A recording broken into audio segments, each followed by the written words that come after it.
yang sempat hadir pada acara diskusi dalam rangka kegiatan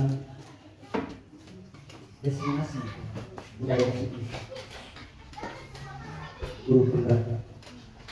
Alhamdulillahirabbil alamin. Wassalatu wassalamu ala asyrafil anbiya'i wal mursalin wa ala alihi wa ashabihi ajma'in, amma ba'd. Asyhadu an la ilaha illallah wahdahu la syarika lah wa asyhadu anna Muhammadan abduhu wa rasuluhu la nabiyya ba'dah. Allahumma shalli ala Muhammad wa ala alihi wa sahbihi ajma'in, amma ba'd. Pertama-tama marilah kita senantiasa memanjatkan puja dan puji syukur kehadirat Allah Subhanahu wa taala yang senantiasa kesempatan sehingga kita dapat berkumpul di tempat atau ruangan yang sangat sederhana ini dalam rangka kegiatan destinasi budaya positif calon guru sehat. Mudah-mudahan dalam kegiatan ini kita senantiasa dalam lindungan Allah Subhanahu wa taala. Salawat serta salam kita faturkan kepada junjungan alam Nabi besar Muhammad sallallahu alaihi wasallam, Nabi sebagai pejabat yang wakili. Yang ketiga adalah acara diskusi. Yang keempat adalah istirahat dan doa. Dan kita lanjut ke acara yang kedua, yaitu sambutan kepada Bapak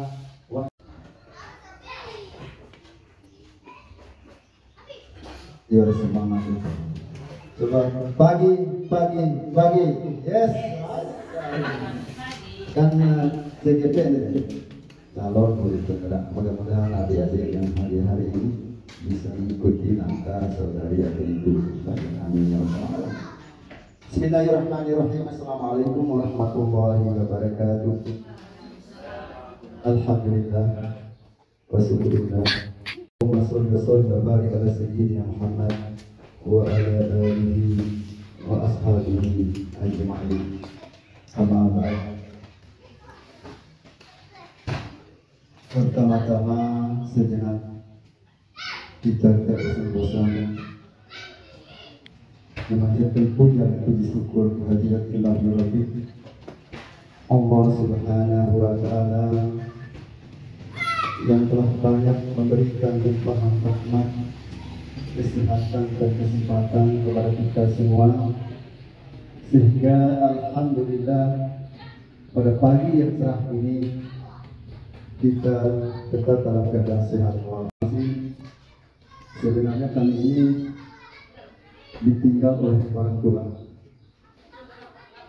Kepala sekolah kami sampai hari ini kurang lebih sebulan tidak masuk sekolah. Beliau dalam keadaan sakit. Mudah-mudahan beliau angkat penyakitnya. Dan kita mengajak kepada Bapak dan Ibu, mari kita sama-sama mengirimkan Al-Fatihah kepada beliau. Semoga sakitnya diangkat oleh Allah Subhanahu wa taala. Al-Fatihah. Dengan sampai mengucapkan banyak terima kasih kepada Bapak dan Ibu atas meluangkan waktu menyempatkan diri hadir di sekolah ini bersama kita yang berada di sini dalam rangka kita menghadiri kegiatan destinasi budaya positif,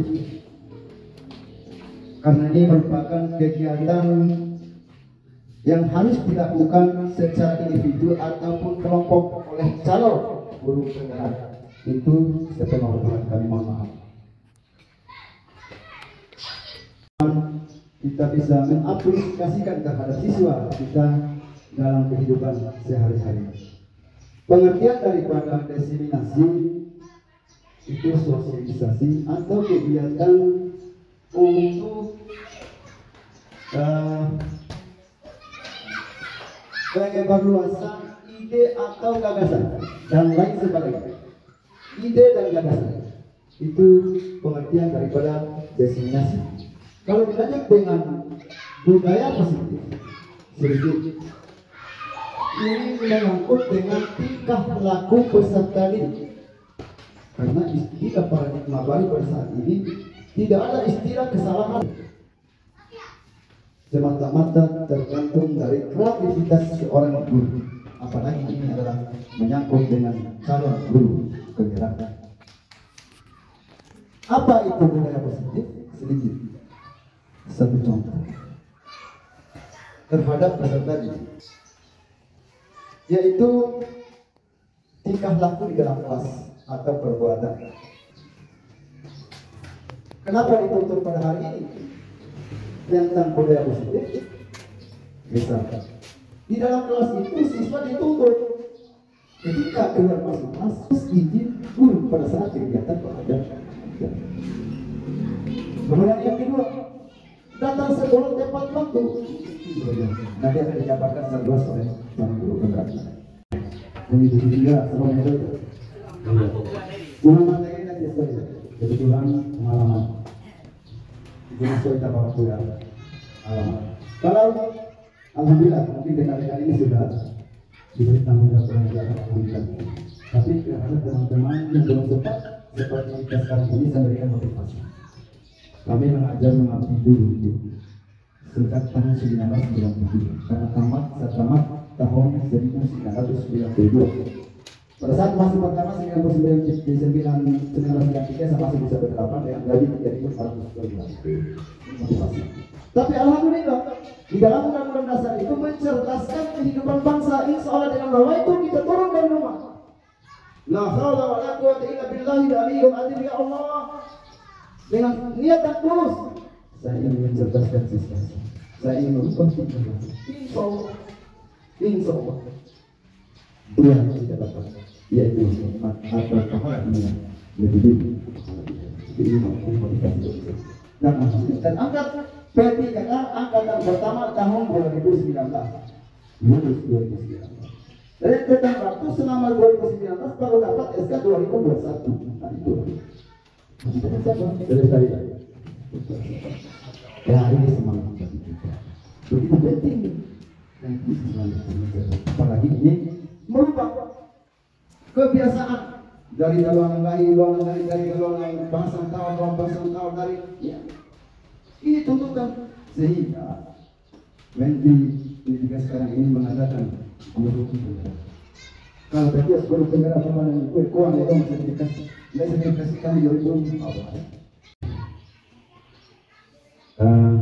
Mungkin bisa kasih lebih dan kurangnya. Sekali lagi kami atas nama kepala sekolah dan yang guru ini yang ada di sekitar sampai tentu di dalam kegiatan seperti ini pasti ada keliru di dalam bangsa. Mohon dimaafkan ketika tidak berkenan di hati Bapak dan Ibu yang hadir pada saat ini. Saya akan buka secara resmi kegiatan diseminasi budaya positif dengan sama-sama melafazkan Bismillahirrahmanirrahim. Acara ini resmi dibuka. Wassalamualaikum warahmatullahi wabarakatuh. Warahmatullahi wabarakatuh. Sebelumnya selamat pagi dan salam bahagia untuk kita semua. Kami ucapkan terima kasih atas kehadiran Bapak Ibu guru hebat yang senantiasa hadir dalam kegiatan diseminasi budaya positif, yang dimana diseminasi budaya positif ini salah satu tugas kami dari calon guru penggerak angkatan 10 pada program pendidikan guru sebagai salah satu syarat tugas di modul 1.4, ya, dimana ketika kami sudah mendapatkan beberapa penerapan terkait dengan budaya positif, kami ditugaskan kembali untuk pengimbasan terkait apa yang kami dapatkan di modul 1.4 ini.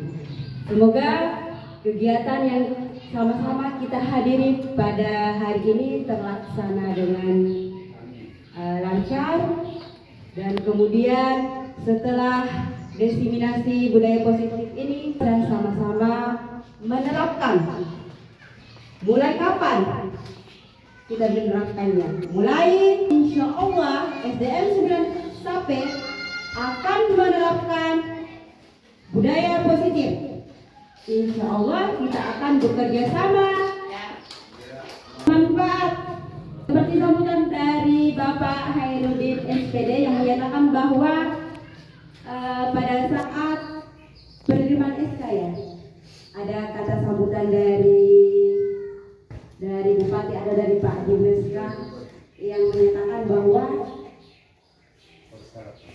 persyaratan utama untuk menjadi kepala sekolah itu adalah guru penggerak. Alhamdulillah seperti itu. Tapi sesuai dengan ketentuannya lagi pemerintah dan kepala dinas pejabat-pejabat tertentu sesuai kebutuhan yang ada. Namun, alhamdulillah kami mengikuti program pendidikan guru penggerak ini. Yang pertama adalah ilmunya, pengalamannya seperti apa. Karena kami melihat beberapa guru penggerak yang ada di Kecamatan Sampai maupun Lambu, beliau-beliau ini termasuk orang-orang yang hebat. Nah, kami berharap semoga yang ada di sini baik 3 ataupun 4 orang bisa mengikuti jejak kami. Walaupun saya ini baru istilahnya belum penggeraknya, baru calon. Dapat hilangnya calon ini ketika 9 bulan mengikuti pendidikan guru penggerak. Jadi masih banyak tahapan. Sekarang yang mengikuti calon guru penggerak itu adalah bonus yang kedua adalah kalian akan dipermudah untuk mengikuti PPG. Banyak manfaatnya, ilmunya, bonus-bonus lainnya, dan alhamdulillah. Baik, adapun materi pada kegiatan hari ini itu yang pertama perubahan paradigma belajar, yang kedua disiplin positif, yang ketiga motivasi perilaku manusia, yang keempat kebutuhan dasar, yang kelima 5 posisi kontrol kita sebagai guru, yang keenam keyakinan kelas, dan yang ketujuh adalah segitiga restitusi.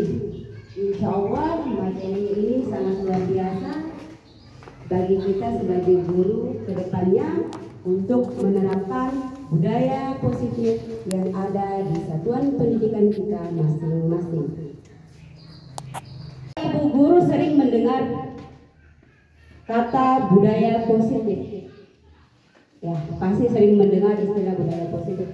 Mungkin ada dari Bapak Ibu guru yang bisa memberikan pemahaman terkait apa yang Bapak Ibu pahami tentang budaya positif. Oke, Pak Kisman.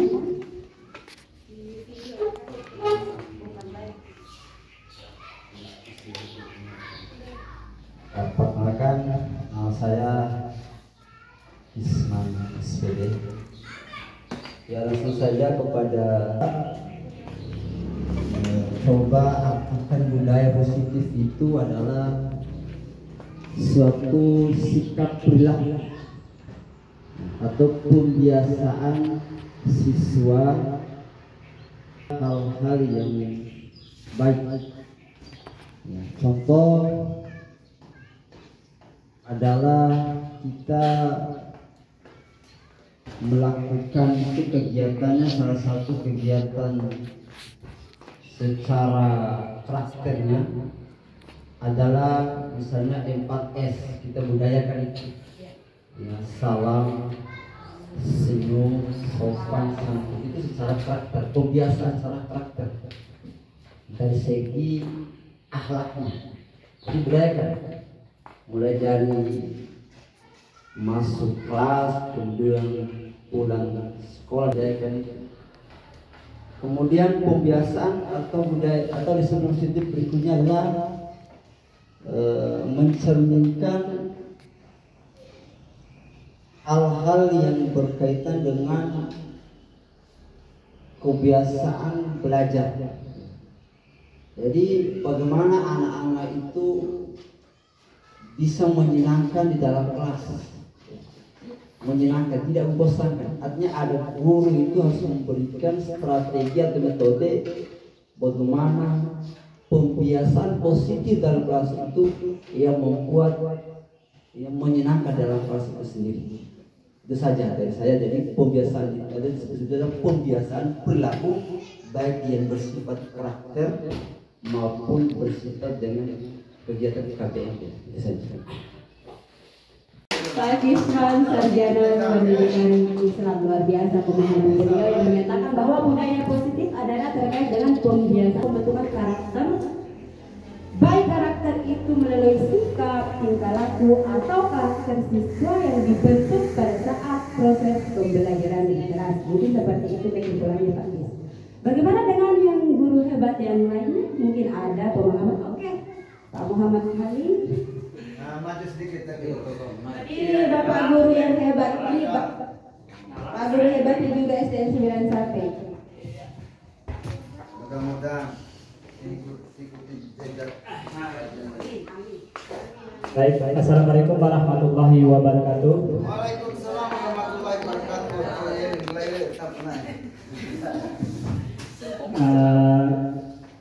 Ada tambahan mungkin ini dari saya terkait apa itu budaya positif. Budaya positif adalah nilai kebaikan yang menjadi keyakinan dan kebiasaan di sekolah, entah itu siswa, guru maupun seluruh warga sekolah yang ada di sekolah tersebut. Penerapannya, nilai keyakinan dan kebiasaan di sekolah itu berpihak pada murid. Misal, murid itu akan memiliki imbas dari sikap yang kritis, hormat kepada siapapun, baik itu dirinya sendiri maupun orang lain, dan memiliki rasa tanggung jawab, baik tanggung jawab itu yang berkaitan dengan kode etiknya, tata keramanya, sehingga mewujudkan suatu penghargaan untuk dirinya sendiri dan orang lain. Yang berikutnya juga, budaya positif itu memiliki arti bahwa budaya positif itu adalah kerja bakti. Kemudian selalu mengutamakan yang namanya kata antri, yang mendahulukan yang lebih awal dan berikutnya yang belakang. Mungkin itu saja dari saya. Wassalamualaikum warahmatullahi wabarakatuh. Ya, bagaimana sepanjang di sekolah itu? Pak Kisman sebagai guru agama pasti tahu contoh penerapannya.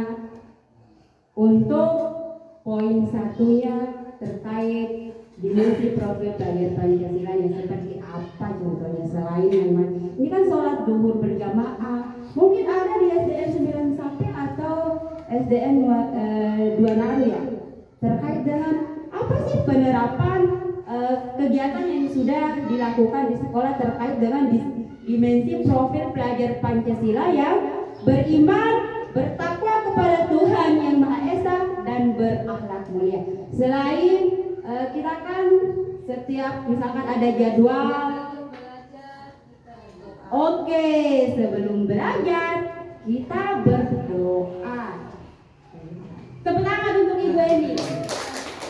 Itu semua adalah penerapan dari dimensi profil pelajar Pancasila yang pertama itu berdoa sebelum belajar.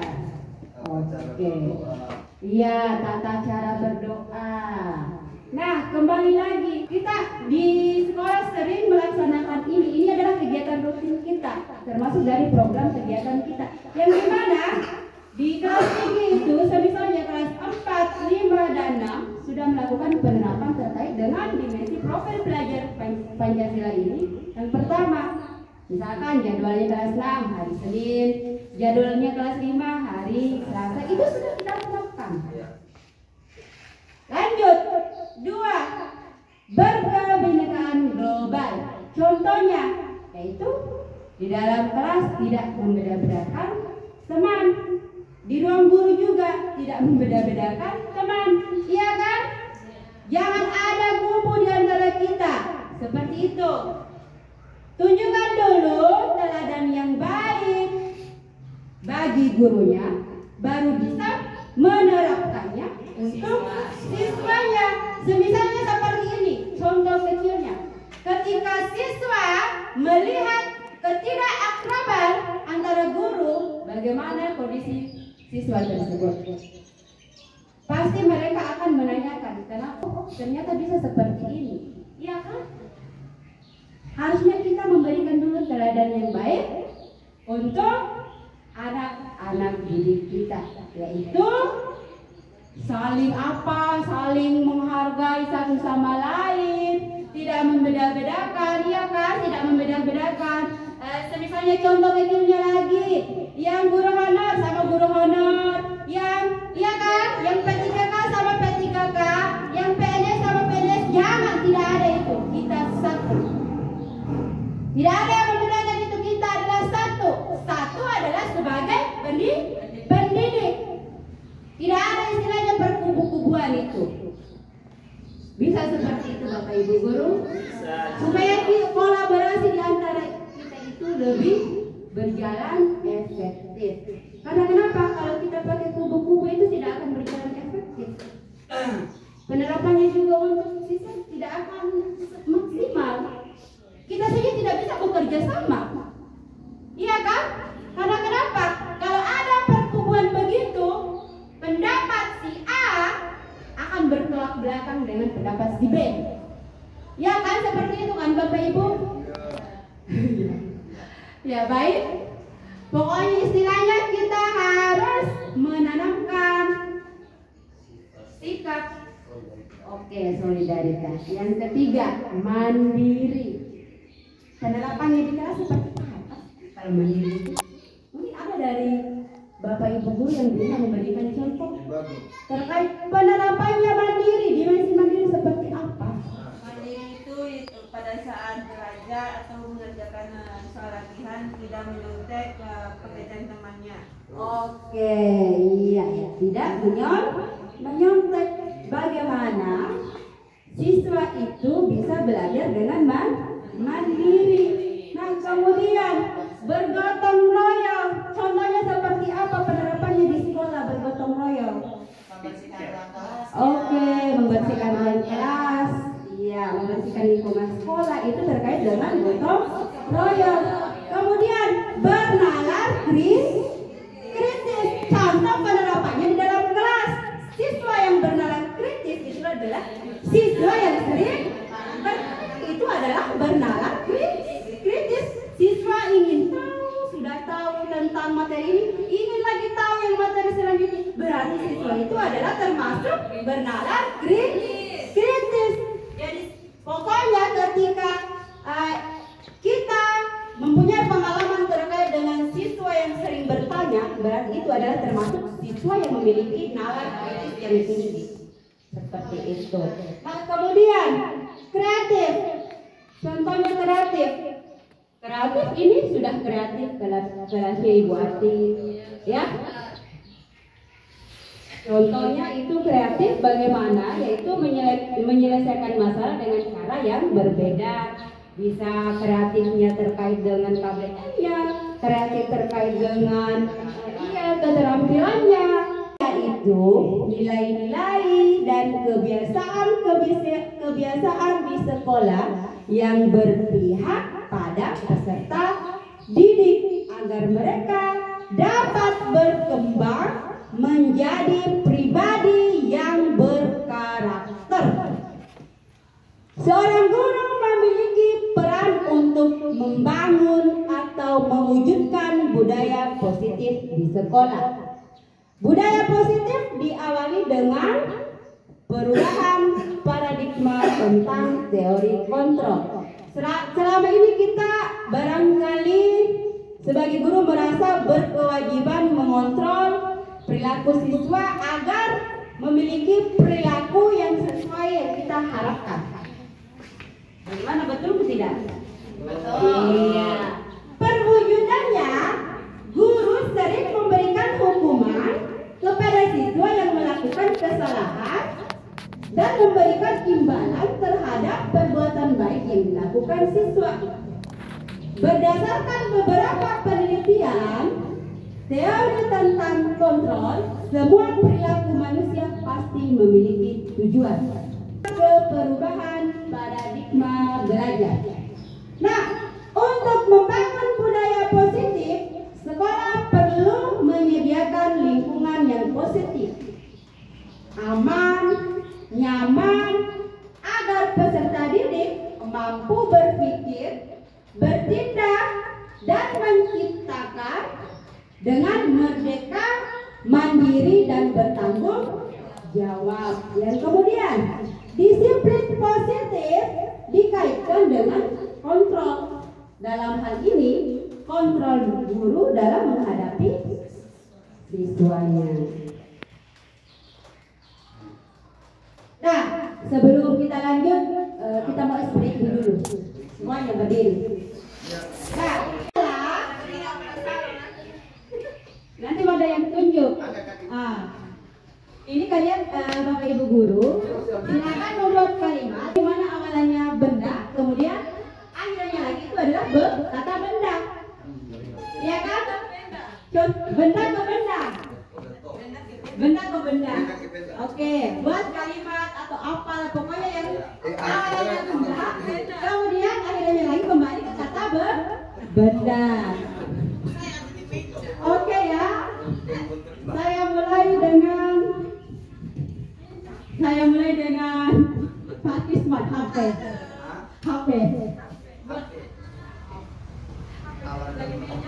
HP siapa silahkan. Lantai bukan benda. Benda ke benda. Oke, itu aja dulu. HP saya ada di lemari. Oke, lemari.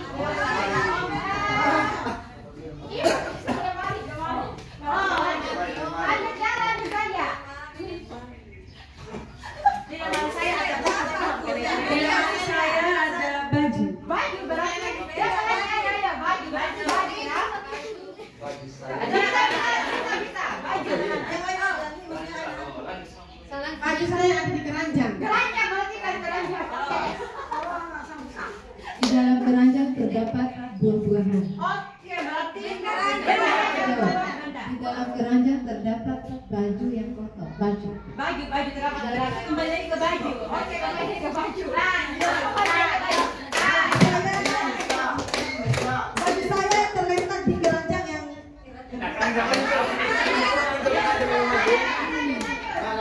baju yang kotor dicuci di mesin cuci.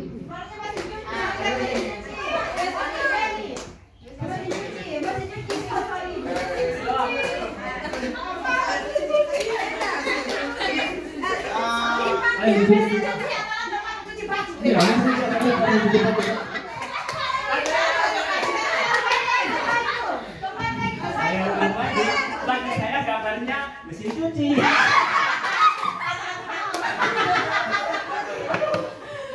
Ya sudah. Terima kasih untuk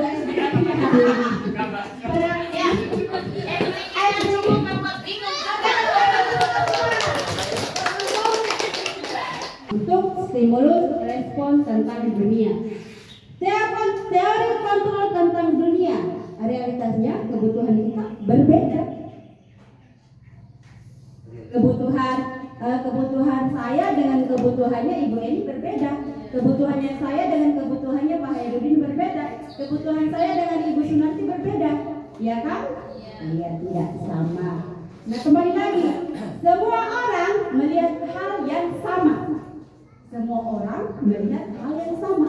Tapi untuk teori kontrol tentang dunia, setiap orang memiliki gambaran berbeda. Bagaimana, sepakat? Iya, sepakat. Iya.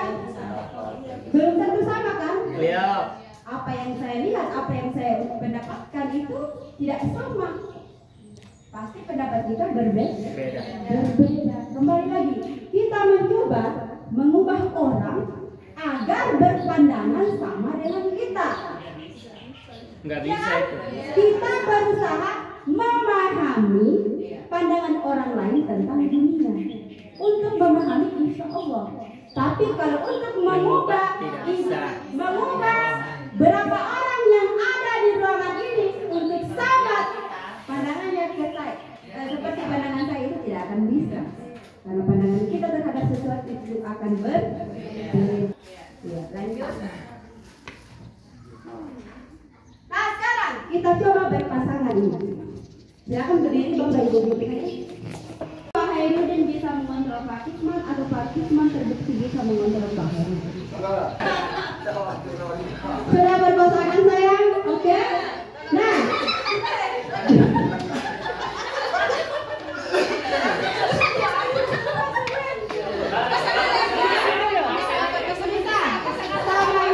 Pasangannya dulu. Bisa maju.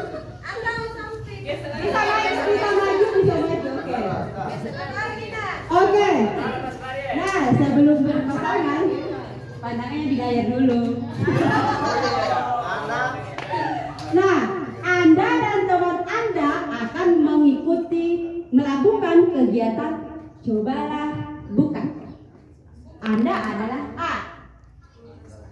Tugas Anda adalah mengepalkan salah satu tangan Anda. Berarti ada yang A, ada yang B ya. Yang A mengepalkan tangan. Oke. Anda coba Anda bayangkan bahwa Anda menyimpan sesuatu yang sangat berharga di kepalan tangan Anda. Pokoknya sangat berharga. Bayangkan sangat berharga, ya. Ada di kepalan tangan Anda. Anda perlu menjaga benda tersebut sekuat tenaga Anda karena begitu pentingnya untuk kehidupan Anda. Tugas B rekan Anda, tugas B adalah mencoba dengan segala cara untuk membuka tangan B.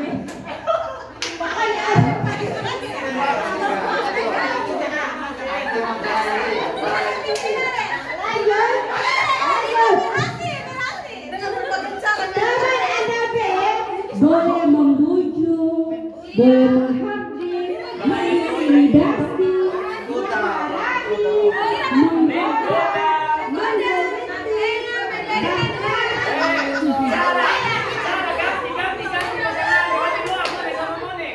bahkan yang nawari uang agar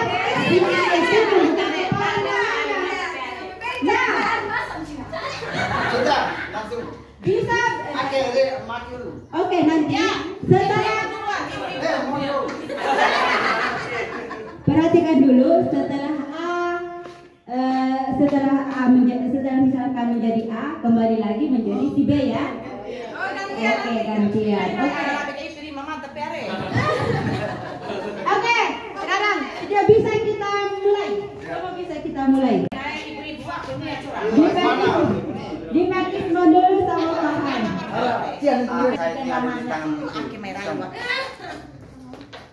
Bisa nggak memberikan saya Mati selalu cara halus, marah.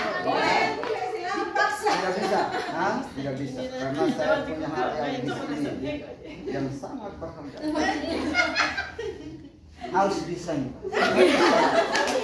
Karena saya butuh benda itu. Gak bisa, silakan cari sendiri.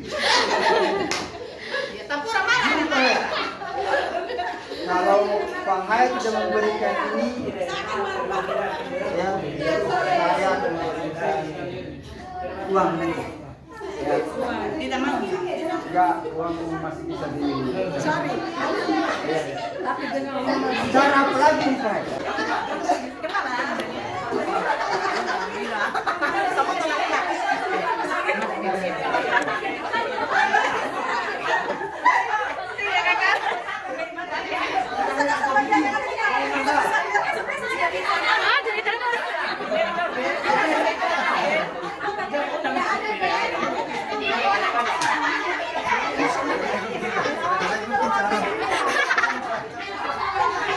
Tidak.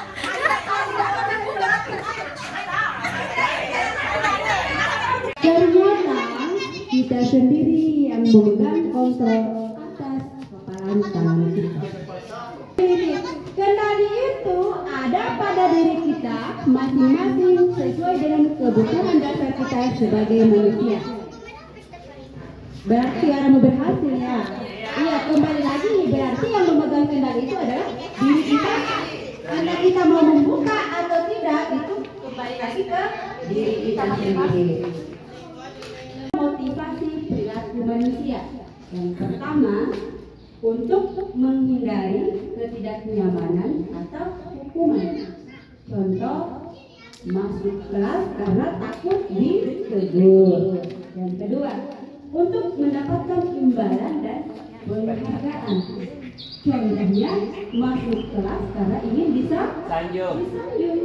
Tiga, untuk menjadi orang yang mereka inginkan dan menghargai diri sendiri dengan nilai-nilai yang mereka percaya. Contoh, masuk kelas karena meyakini ini adalah tanggung jawab. Oke, lanjut. Teori motivasi perilaku manusia, yaitu ada yang berasal dari motivasi eksternal dan motivasi internal. Nah, motivasi internalnya ini adalah tujuan dari disiplin positif. Mana sih motivasi eksternalnya, yaitu untuk menghindari ketidaknyamanan atau hukuman. Yang kedua, karena ingin disanjung, itu adalah motivasi eksternal. Yang mana motivasi internalnya? Yaitu meyakini bahwa masuk kelas itu sebagai tanggung jawab. Bisa dipahami sampai di sini? Bisa. Motivasi perilaku manusia itu ada dua, eksternal dan Internal. Yang dimana eksternalnya masuk kelas karena ingin disanjung, masuk kelas karena ingin mendapat penghargaan.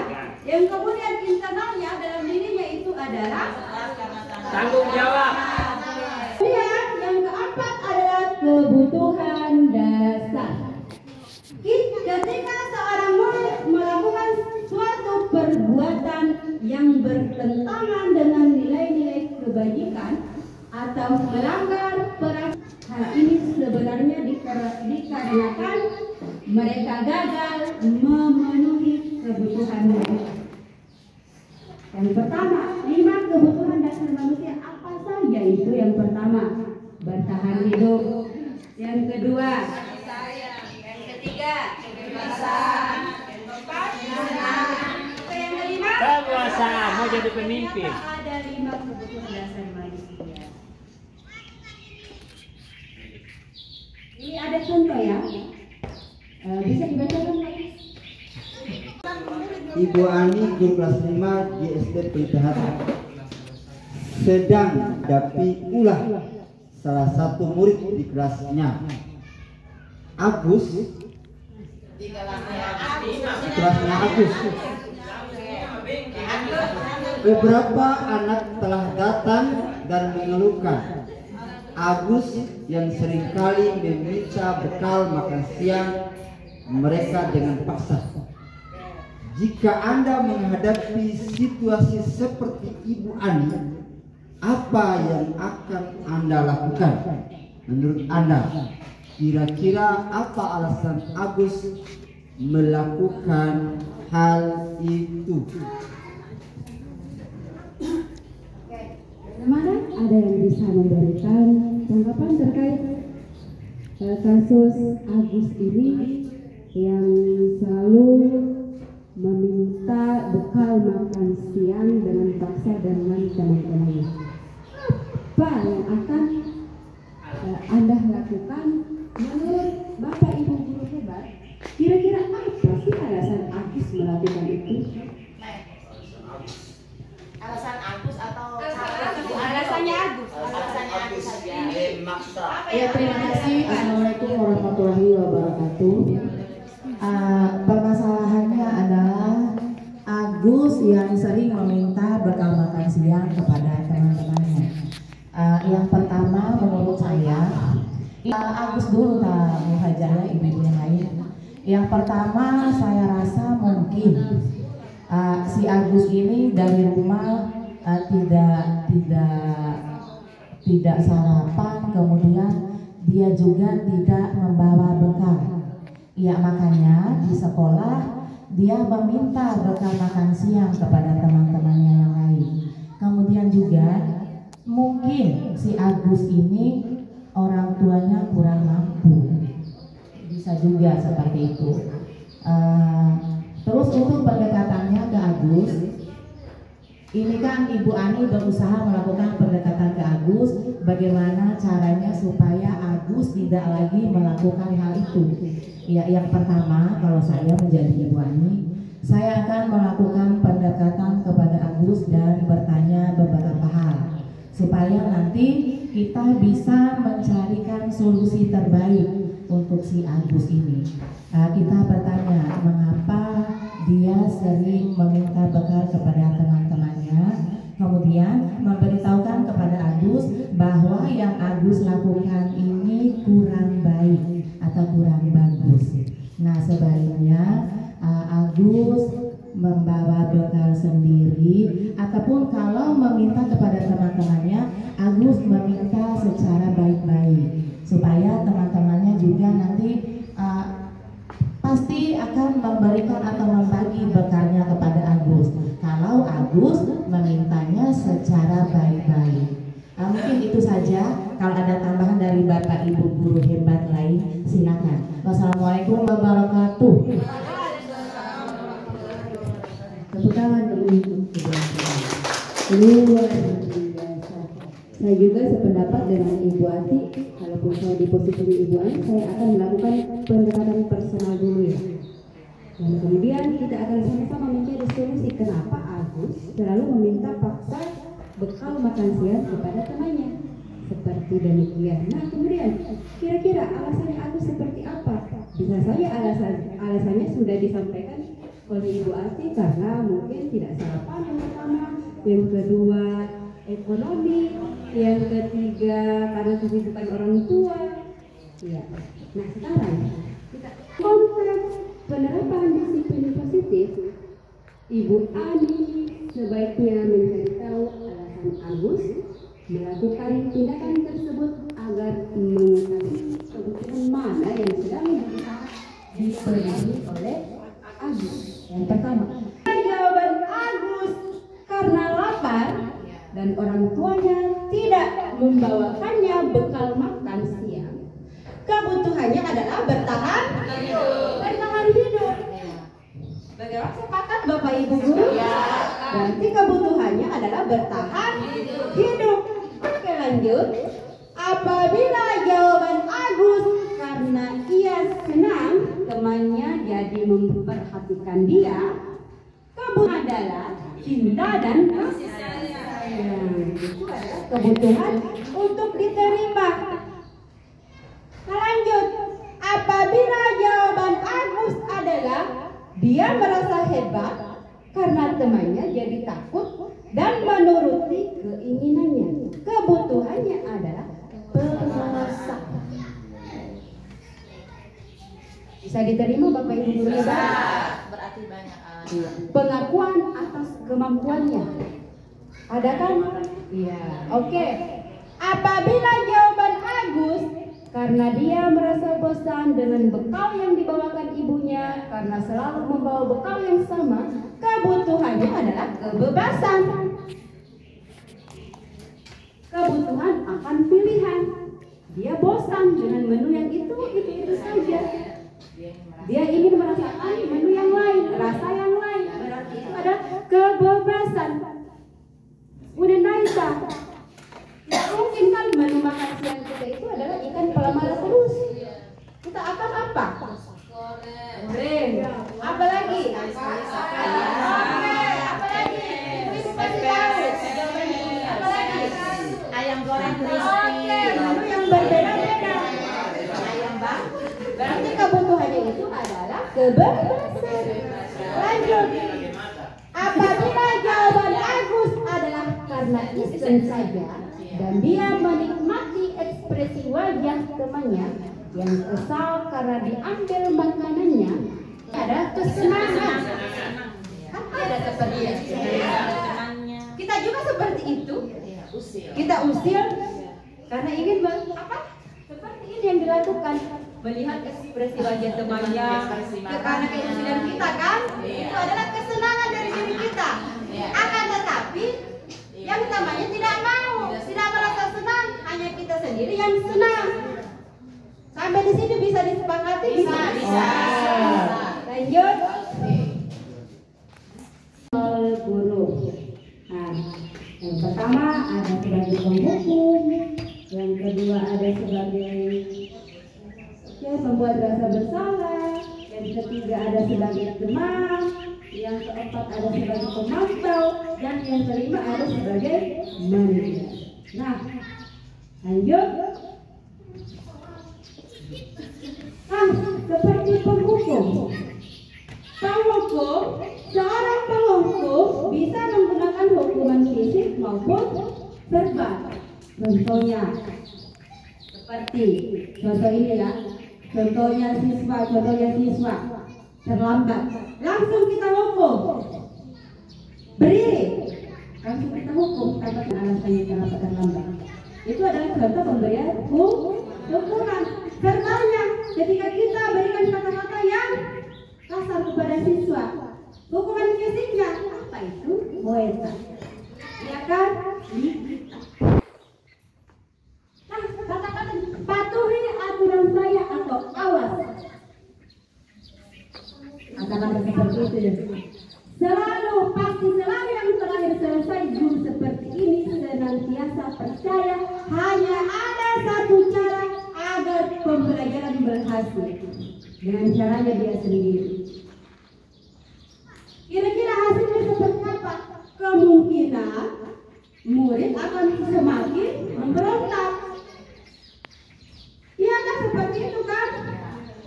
Kalau sering dikasih hukuman fisik, apalagi hukuman verbal yang paling menyakiti mentalnya mereka tidak akan berubah menjadi lebih baik kalau dihukum. Yakin? Coba diterapkan. Siswa yang nakal pasti kan diterapkan, pasti ada siswa yang unik. Coba kita kasih setiap hari pemberian hukuman, mereka tidak akan berubah menjadi lebih baik. Malahan mereka akan meningkat ulahnya. Karena kenapa kita selalu memberikan perilaku yang kasar. Yang lanjut, pembuat merasa bersalah. Pembuat rasa bersalah akan menggunakan keheningan yang membuat orang lain merasa tidak nyaman, bersalah. Contohnya seperti ini. Anak, kenapa sih kamu terlambat? Ibu kan malu ditegur sama kepala sekolah. Membuat merasa bersalah, membuat siswa itu merasa bersalah terhadap apa yang siswa itu lakukan. Kamu tidak kasihan sama ibu saja. Seperti itu. Tapi tidak ada solusinya. Tidak ada solusi untuk siswa itu berubah untuk tidak terlambat.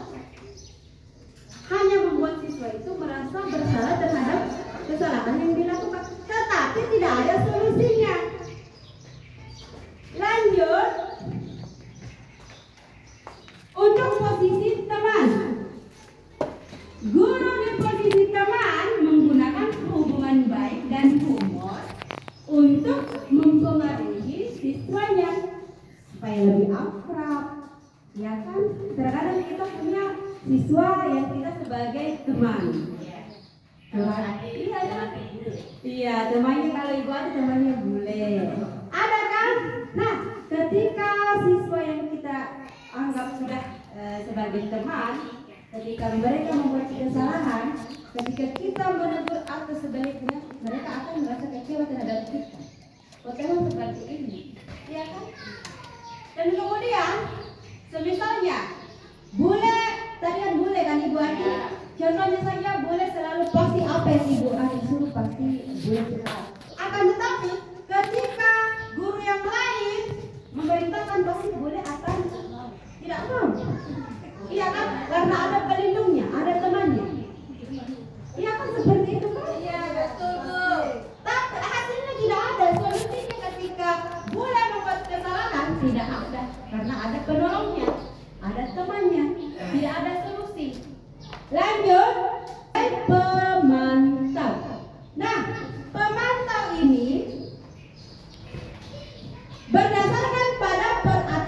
peraturan dan konsekuensi. Menggunakan sanksi atau konsekuensi, kita dapat memisahkan hubungan pribadi dengan murid. Contohnya saja, bule, kalau besok kamu bule, ibu akan pantau kamu terus. Besok kalau kamu terlambat, ibu akan begini. Kita hanya memantau. Lanjut, posisi manajer. Posisi manajer adalah posisi terakhir di mana posisi guru berbuat sesuatu bersama dengan murid. Ada solusi dari ini. Posisi ini, ketika siswa membuat kesalahan, dicarikan solusi bersama. Boleh, kemarin kenapa terlambatnya? Begini, ada alasan, kita terima. Kita carikan solusi bersama supaya dia tidak mengulangi kesalahannya. Seperti itu. Nah, di posisi ini hasilnya adalah murid akan menjadi murid yang mandiri. Karena setiap murid melakukan kesalahan, ada solusi dari guru. Ada solusi yang diberikan. Ini posisi manajer, ditanyakan dulu apa sebab dari siswa itu melakukan kesalahan. Ditanya, dielus-elus, istilahnya dipokok, duduk dekat. Kenapa seperti itu? Banyak alasan siswa melakukan perbuatan yang menurut kita melenceng dari apa yang kita yakini. Alasan tersendiri kenapa siswa melakukan hal itu. Kalau mereka terkadang langsung menjas murid itu, bagaimana tiba tunggang. Padahal siswa melakukan itu ada sesuatu yang dalam dirinya yang perlu kita ketahui. Inilah posisi manajer kita. Tidak langsung menghukum, dipanggil dulu, ditanyakan dulu masalahnya, nah. Terus kemudian dari masalah tersebut cari solusi bersama.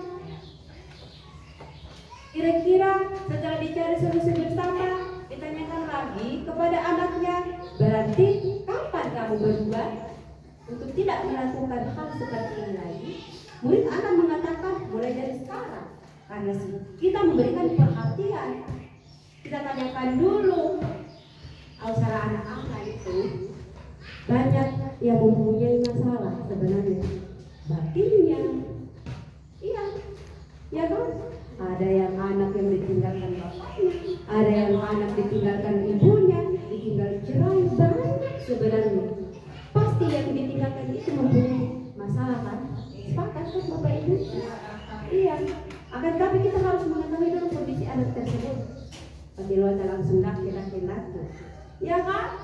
Nah, sekarang ini ada 5 posisi kontrol guru sebagai penghukum. Ada yang pertama, posisi guru sebagai penghukum, posisi kontrol guru sebagai pembuat rasa bersalah, posisi kontrol guru sebagai teman, posisi kontrol guru sebagai pemantau, dan posisi kontrol guru sebagai manajer. Nah, saya akan bagikan stick note yang dimana Bapak Ibu guru hebat bisa menuliskan pengalamannya terkait dengan kelima posisi kontrol yang pernah atau sering Bapak Ibu guru lakukan atau terapkan di sekolah. Nanti tinggal ditempel yang posisi mana. Satu saja. Bisa lebih dari 2. Ditulis pada saat siswanya yang apa. Teman. Oke. Pada saat sebagai apa? Teman saja. Nanti 2 orang bisa membacakan ya.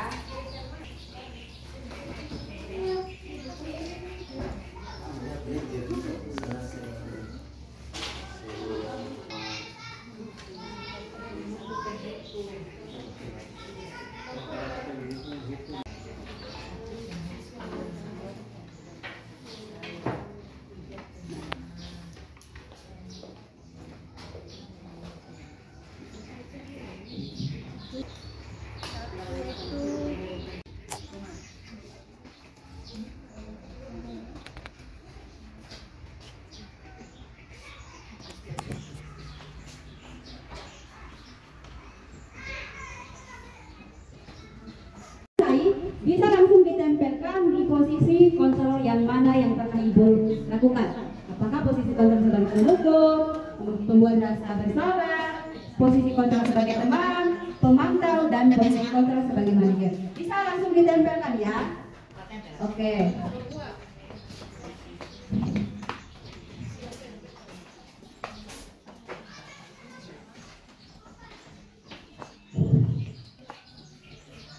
Lanjut.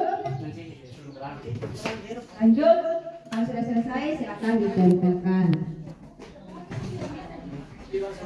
Ini terkait pengalaman Bapak Ibu guru ya, pengalamannya sendiri.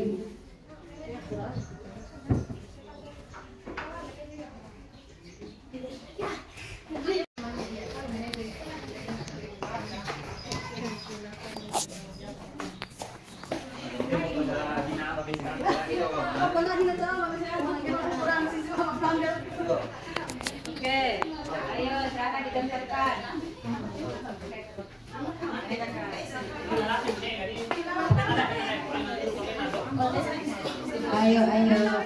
Ayo.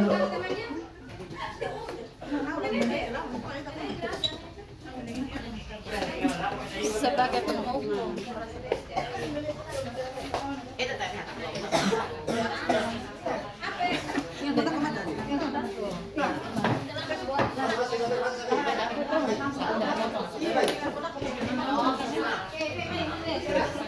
Udah?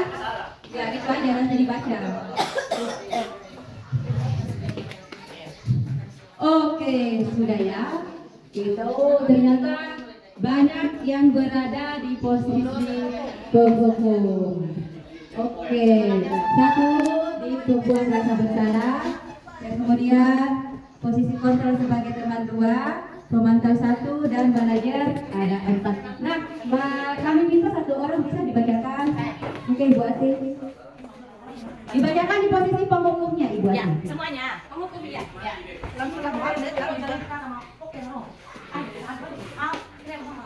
Ya. Assalamualaikum warahmatullahi wabarakatuh. Ya, saya akan membacakan beberapa pendapat guru mengenai 5 posisi kontrol guru. Ini apa Pak Ustaz ini? Oh, perempuan rasa. Buat siap ya Pak Ustaz. Tapi nggak siap Pak Ustaz. Ya. Ya, yang pertama, menghukum anak murid saya yang sering datang terlambat setiap hari, lalu menegurnya secara baik-baik. Ya, ini dan ibu siapa tadi kita kurang tahu. Ya, semuanya. Ya, kemudian yang kedua, sebagai penghukumnya adalah pada saat siswa terlambat, sama memberikan hukumannya pada saat siswa terlambat. Kemudian yang ketiga, ketika murid tidak mengumpulkan tugas, saya sebagai guru memberikan hukuman tidak mengizinkan keluar lain. Ya, tidak mengizinkan keluar lain. Hukumannya berarti tidak mengizinkan keluar lain. Kemudian yang berikutnya, guru sebagai penghukum, kadang-kadang saya menghukum siswa yang sering terlambat masuk kelas dan juga tidak mengerjakan PR. Ya, lanjut. Ya, masih tidak memakai sepatu atau seragam. Kemudian yang memberikan hukuman menghafal perkalian atau Pancasila. Ya, berarti memberikan hukuman yang lebih positif. Ya, selanjutnya menghukum siswa pada saat tidak mengerjakan PR. Ya, lanjut masih Bu Haja, memberikan hukuman pada saat siswa tidak mengerjakan PR. Ya, sama, memberikan hukuman kepada siswa pada saat tidak mengerjakan PR. Ya, oke, terima kasih. Wassalamualaikum warahmatullahi wabarakatuh. Terima kasih. Nah, pokoknya banyak yang hukumannya tidak mengerjakan PR atau hukumannya berada pada saat dalam kelas ya. Nah, terkait dari itu, baik hukuman itu positif, tetap dia hukuman. Berarti kita akan menghindari itu. Baik itu hukumannya menghafal perkalian, karena menurut kita ketika kita memberikan hukuman seperti itu, menurut kita itu adalah positif. Akan tetapi itu termasuk dari hukuman juga. Yang kita hindari ini adalah kata hukuman. Baik itu hukumannya positif untuk guru, positif untuk samping ada kata hukuman. Itu yang perlu kita hindari. Sekarang minta tolong ibu saya bacakan yang di manajer.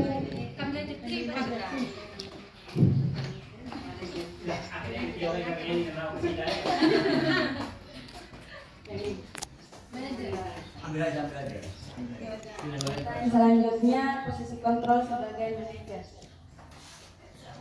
Saat mereka berdiskusi tentang kerja kelompok bahasa Indonesia percakapan. Terus yang kedua, guru sebagai manajernya, yaitu salah satu, saya selalu berusaha membimbing murid saya dalam mengatasi masalahnya dan berusaha mencari solusi atas permasalahannya. Yang ketiga adalah mengelola waktu dan kondisi kelas dari kegiatan awal sampai akhir. Selanjutnya,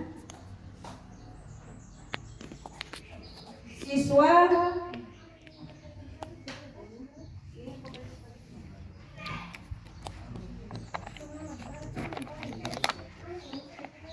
terima kasih. Oke, terima kasih Ibu Guru cantik. Nah, saya rasa mau diperkenalkan dulu namanya tadi. Ya. Nah, iya, sempat nanti berpapasan di jalan, ya kan? Atau di acara-acara tertentu kita bertemu, kita tahunya kayaknya teman-teman.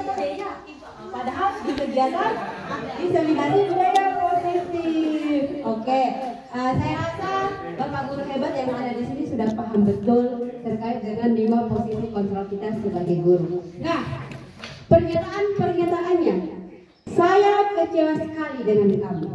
Siapa yang mengatakan membuat orang merasa bersalah? Kamu tidak pernah benar melakukannya. Siapa yang mengatakannya? Penghukum. Ayolah, lakukan demi ibu. Itu adalah sebagai teman. Apakah kamu mau mendapatkan stiker bintang hari ini? Itu adalah sebagai pemantau. Bagaimana kamu bisa menyelesaikan masalah ini? Itu adalah manajer, mencari solusi. Nah, sekarang kita breaking dulu, semuanya berdiri. Nomor satunya tolong diangkat tangannya. Angkat ketika kami mengangkat satu berarti ke atas. Bilang ke atas. Angka 2 ke depan. Angka 3 ke samping. Angka 4 ke bawah. Direbut apa itu yang ada di bawah. Oke. Satu aja, jangan banyak. Satu saja. Kemudian Ibu Guru sama sini. Oke, Ibu Tri sama Pak Kisma, Ibu Tri. Oke. Sini saya Ibu Tri di sini, Pak Kisma di sini, simpan di tengah. Oke, satu saja ya yang diperbutkan. Satu saja diukur, jangan lebih dekat yang di sampingnya. Oke.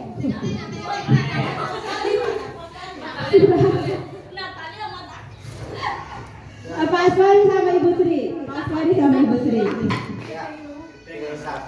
Kok kita contohkan dulu ya. Konsentrasi. Kita bilang konsentrasi dimulai. Konsentrasi ya. Konsentrasi. Oke, angka 1. Bilang atas. Angka 1. Angka 2. Angka 3. Angka 4.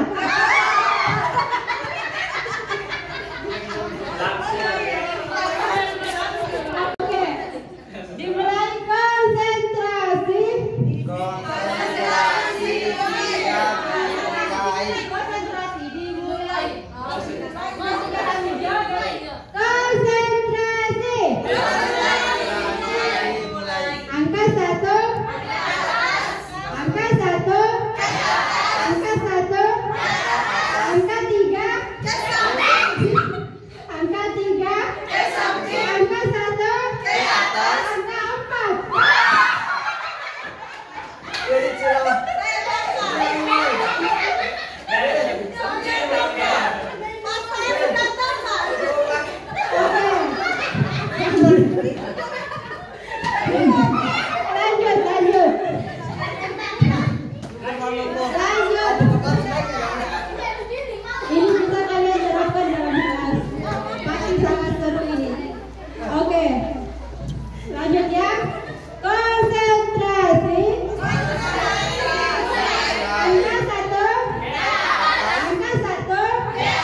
Siap-siap.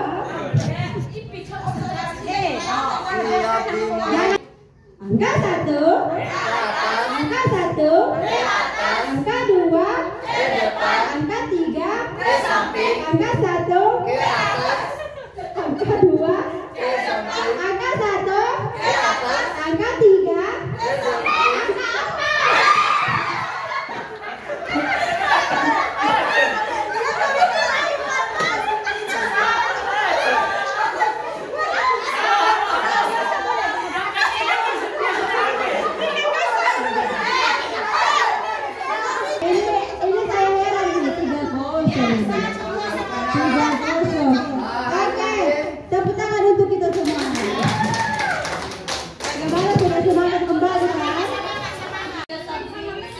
keyakinan kelas adalah nilai-nilai kebajikan atau prinsip-prinsip universal yang disepakati bersama.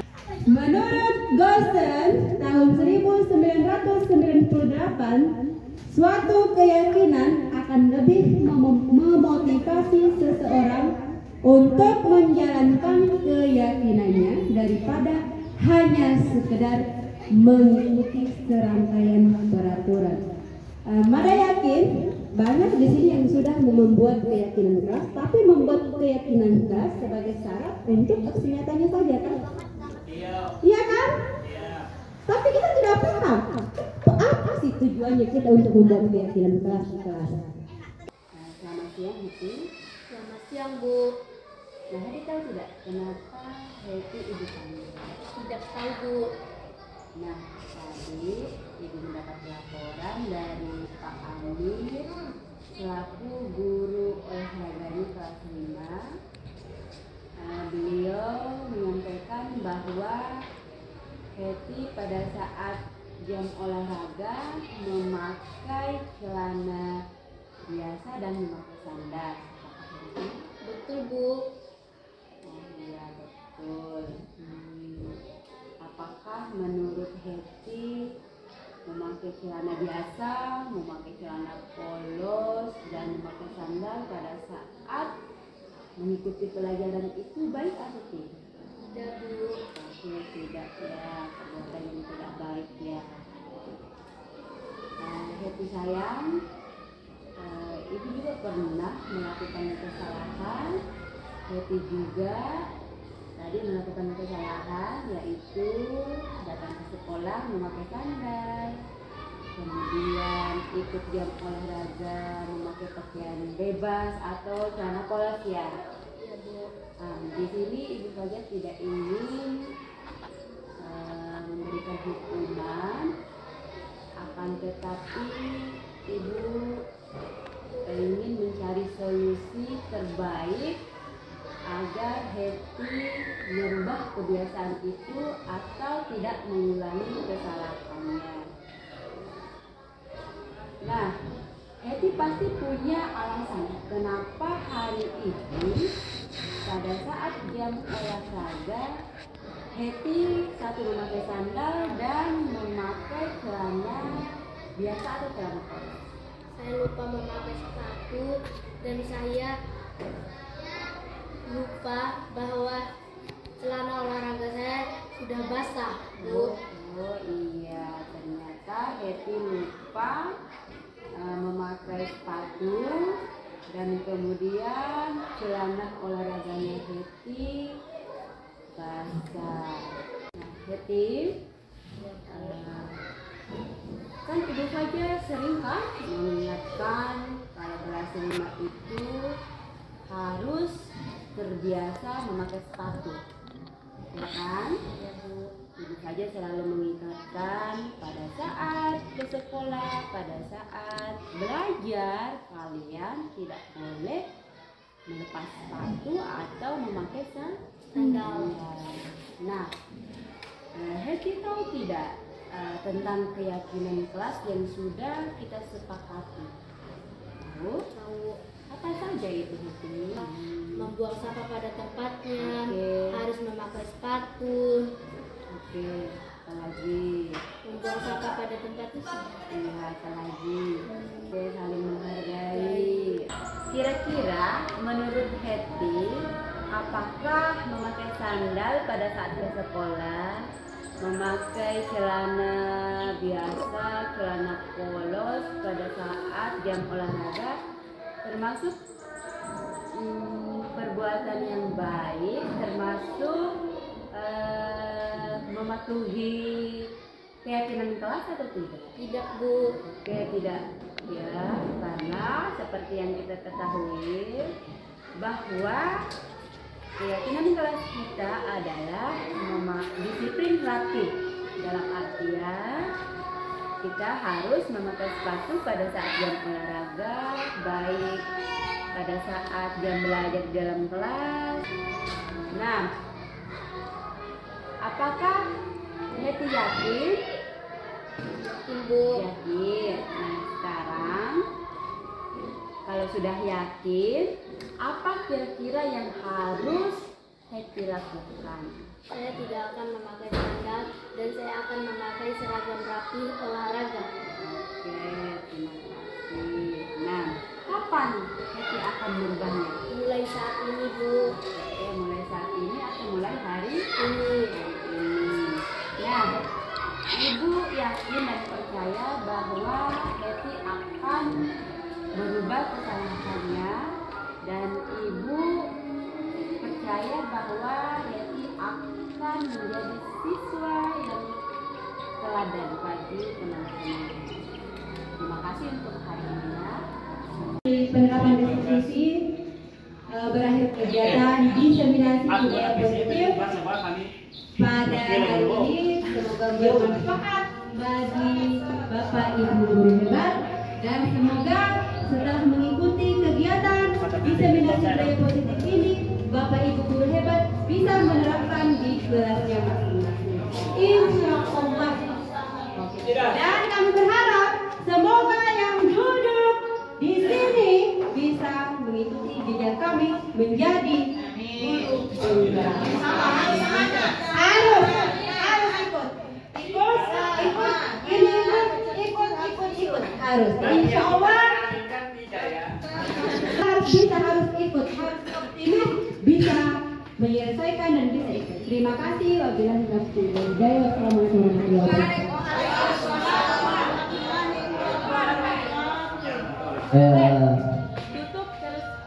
Presentasi tentang diseminasi budaya positif.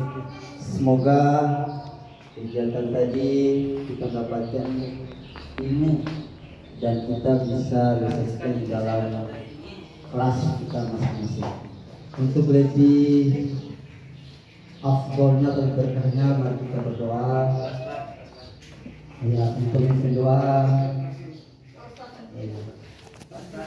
Oke, kita alih membaca surat Al-Fatihah ila hadratin Nabi Mustafa Muhammad SAW wa alihi wa sallam. Fatihah.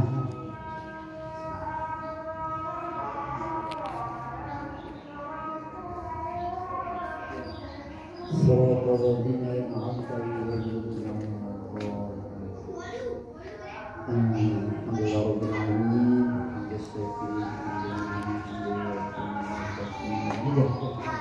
Ya Rabbana lakal hamdu kama yanbaghi lijalali wajhika sultan.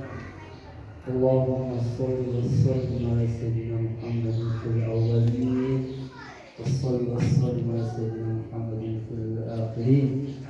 Allahumma ighfir lana dhunubana wa liwalidayya warhamhuma kama rabbayana shaghira.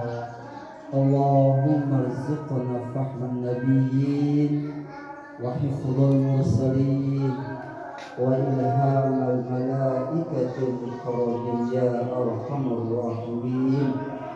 Allahumma faqih fid-din wa 'allimna at-ta'wil. Allahumma rabbana taqabbal minna salatana wa du'ana innaka antas sami'ul 'alim wa tub 'alaina innaka antat tawwabur rahim. Rabbana atina fid dunya hasanah wa fil akhirati hasanah wa qina adzabannar.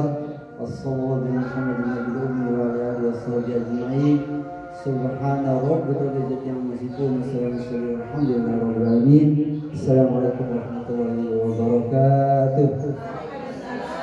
Demikianlah kegiatan kita pada siang hari ini. Mari kita tutup dengan membaca Alhamdulillah. Alhamdulillahirabbil alamin. Wassalamualaikum warahmatullahi wabarakatuh.